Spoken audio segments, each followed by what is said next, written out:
Sahana Vavatu Sahana Bhunaktu Sahaviryam Karavavahai Tejasvinavaditamastu Ma Vidvishavahai.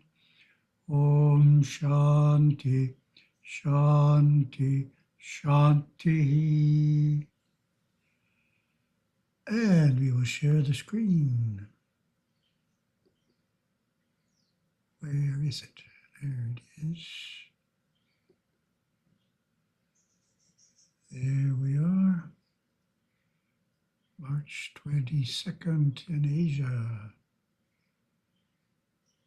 Start our Yerevan Samvatsara 2-day puja tomorrow, which is March 22nd here.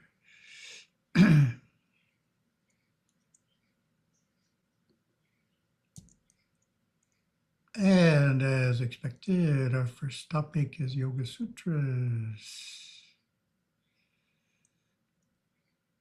Chapter 1.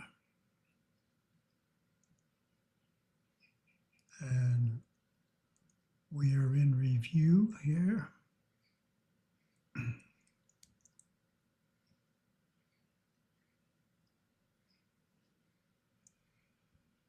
So we're going through some of the samadhis, and they're a bit technical. So we're not going to ask you any questions about them. But the basic idea is there's various categories of samadhi, and Patanjali's categories and Gurudeva's categories are a bit different, but still the same idea is there, that we can differentiate between lower and higher forms of samadhi. And samadhi is when the object and the perceiver of the object are the same. Differentiated samadhi involves cogitation, subtle reflection, bliss, or I amness. The other is preceded by the practice of focusing on cessation and leaves only samskars. So that's the deeper one. In other words, the mental activity isn't the conscious mind, it's the subconscious mind. In the deeper samadhi, we still have the samskaras there. Those who are unembodied and those who are absorbed in prakriti remain focused on becoming. Very obscure, but explained in the commentary. For others, it is preceded by faith, energy, mindfulness, samadhi, and mystical insight. So that's the normal process. Faith leads to energy, leads to mindfulness, leads to samadhi and mystical insight. Samadhi is near for the intensely ardent. So that's an important word. Samvega, intense ardor. Common term in Hindu and Buddhist yoga traditions refers to the desire for realization. It is a spirit, a yearning, and sense of urgency required for advanced practices. Such intensity is needed in any extreme pursuit, whether sports, music, science, or other advanced endeavors.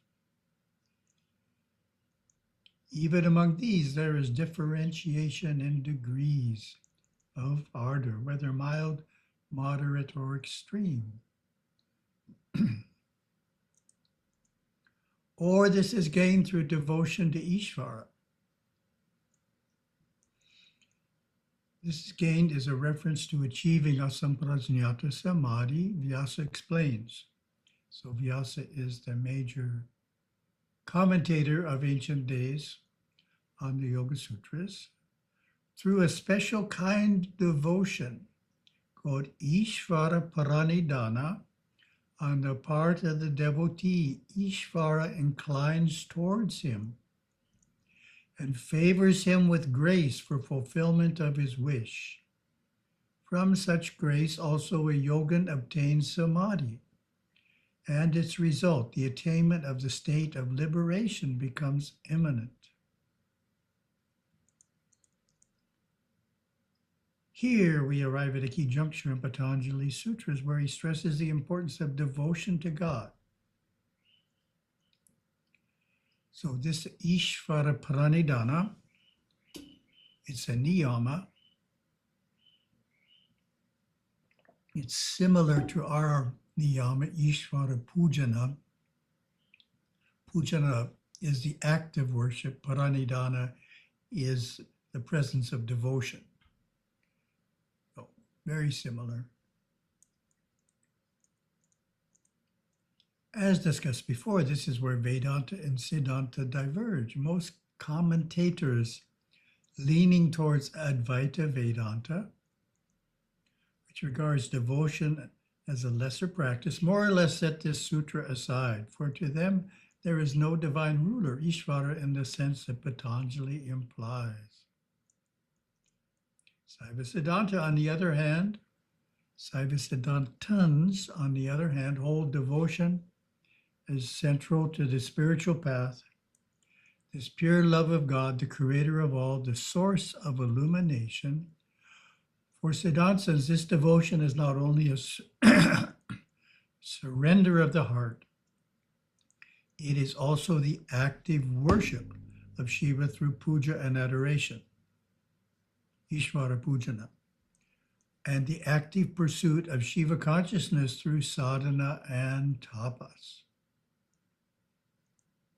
So we got through the technical ones, Samadhi. Now, back to the questions. How does Patanjali describe Ishvara?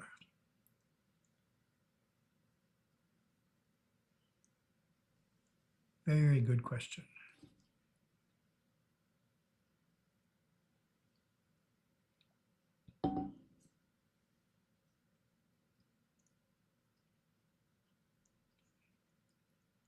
Ishvara is a special Purusha. So we're all Purushas. We're ordinary Purushas. Ishvara is the special Purusha. How is he special? Untouched by afflictions and karma with its results and residue. So Ishvara doesn't have karma or doesn't have afflictions, meaning limitations.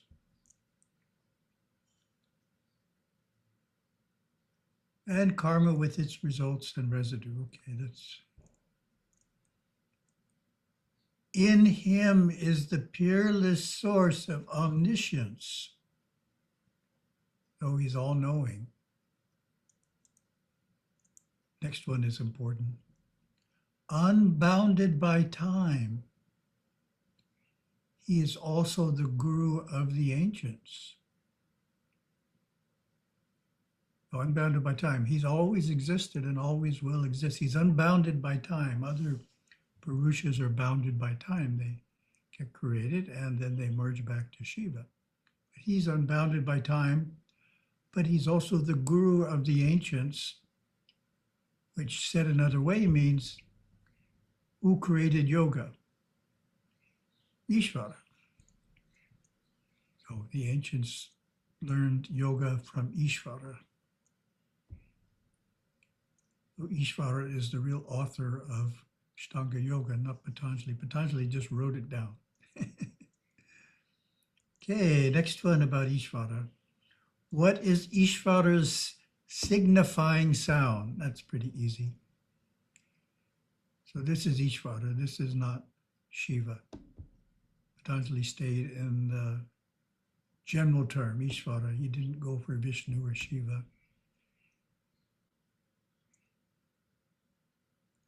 Om is his signifying sound. What practice involves Om?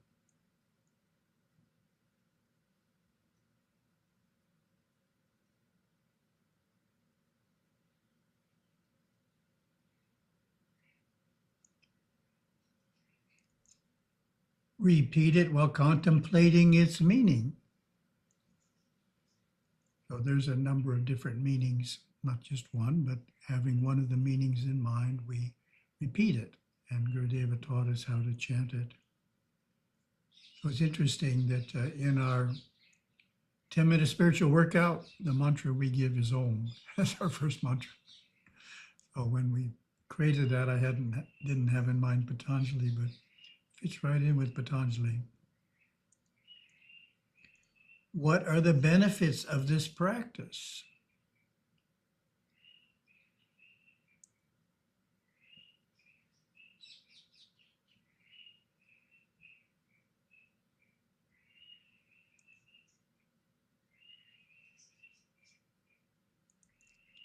Then follows the attainment of inner consciousness. So that's one of the benefits of the practice. It takes us within. We get out of the thinking mind into the fourth dimension. And also the elimination of obstacles. Okay. Obviously, the next question, Patanjali names 9 obstacles causing distractions. See if you can remember at least some of them. 9 obstacles.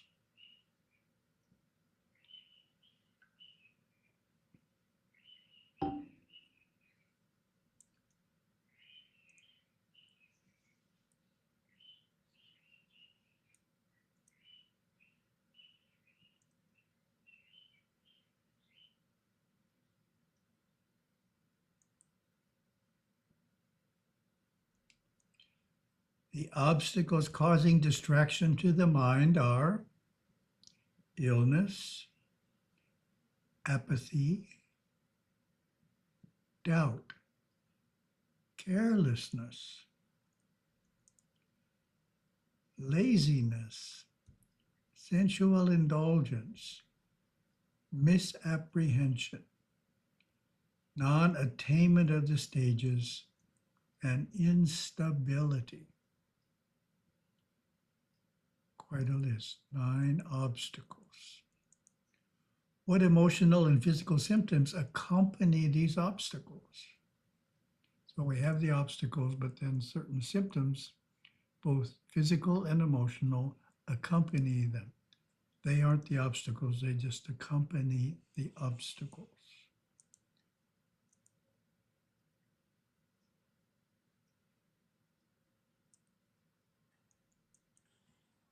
Sorrow, dejection, trembling limbs, and disturbed breathing accompany distraction.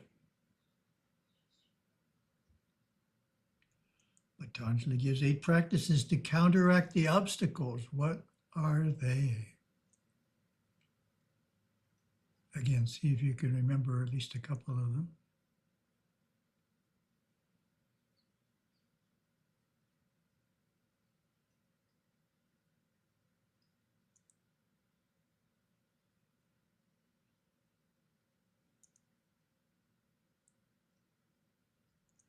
To counteract these, practice on a single principle. So that's like concentrating on an object.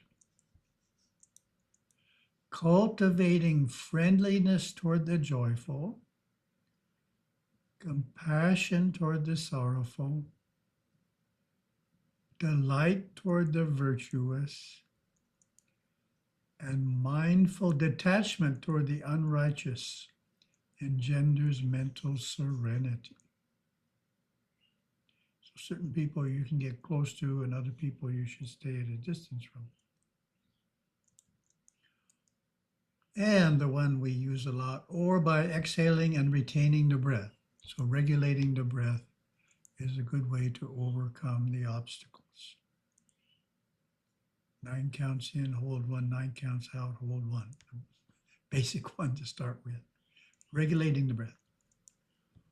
Or mental steadiness is also gained by focusing on sense perceptions that arise,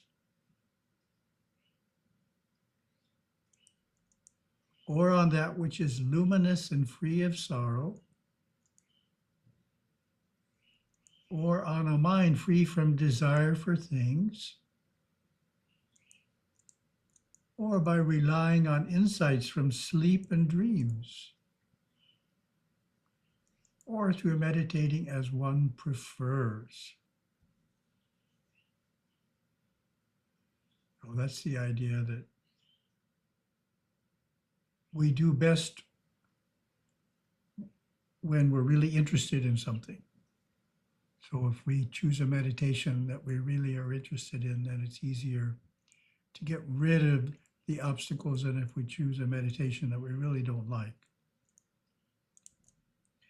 This mastery ranges from the subatomic to the cosmic.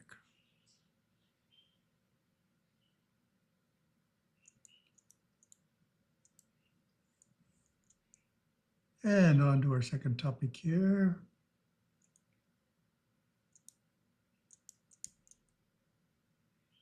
Lesson 25. What about evil, hell, and sin? Yeah, the world is full of it, right? How would you answer that question? Evil, hell, and sin. Does it exist? Doesn't exist? Are some people evil?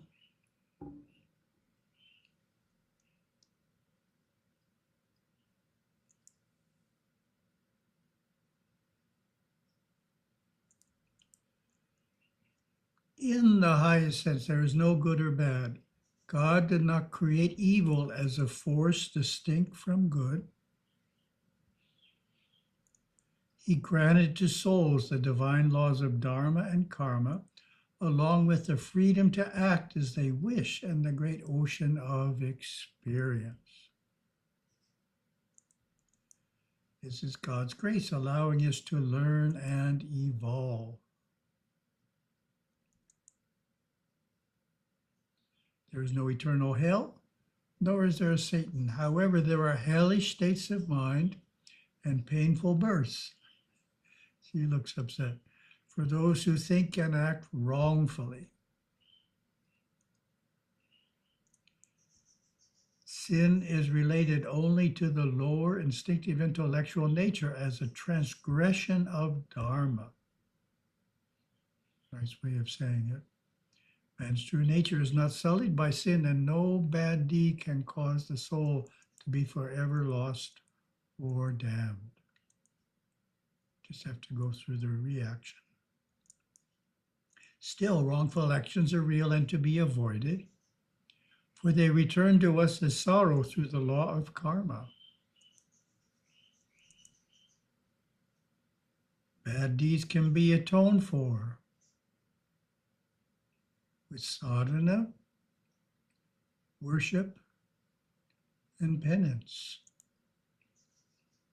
So that's a very important point. In Hinduism, if someone feels guilty, that's not good. Maybe in some religions you're supposed to feel guilty, but not in Hinduism. If you feel guilty, it means you did something and you haven't done the prayaschitta fully, or maybe not at all. But basically, Hinduism gives us the tools to get rid of any sense of guilt. It's not that we don't regret what we did, but we don't feel guilty about it. We've learned our lesson, we've learned how to handle it better next time, and we've moved on. No guilt in Hinduism. As such, we do not see a sharp contrast of good and evil in the world. Instead, we understand that all people have a threefold nature: instinctive, intellectual, and spiritual. So that's a really helpful concept, really helpful concept. Helps us understand why people act differently. Some are predominantly instinctive, some are way too intellectual, never stop talking. Spiritual, some are spiritual, quieter person. The instinctive nature is the outer, lower, or animal nature of I, me, and mine. When it dominates, people become angry, fearful, greedy, jealous, and hurtful. In other words, they act just like an animal.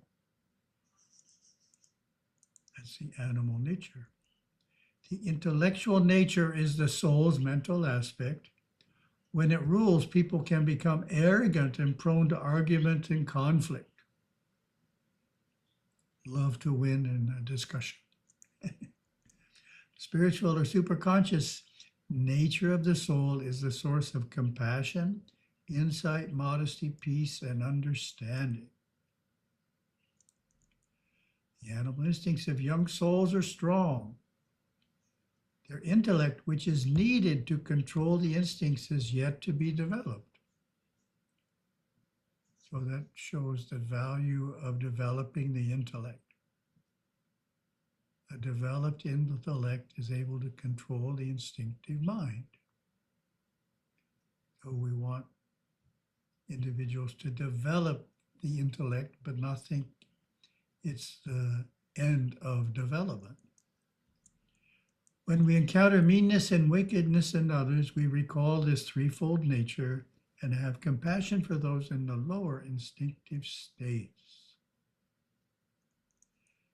We know they will continue to evolve as they learn from their self-created karma. We also know there is no intrinsic evil.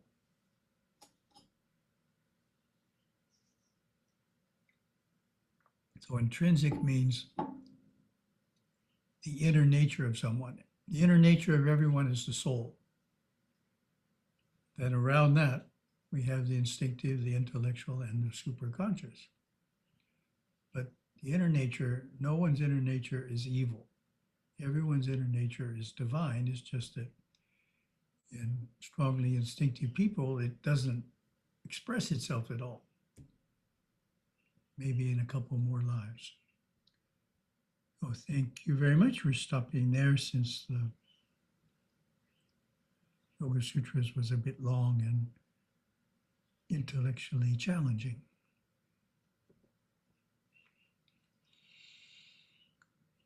Om.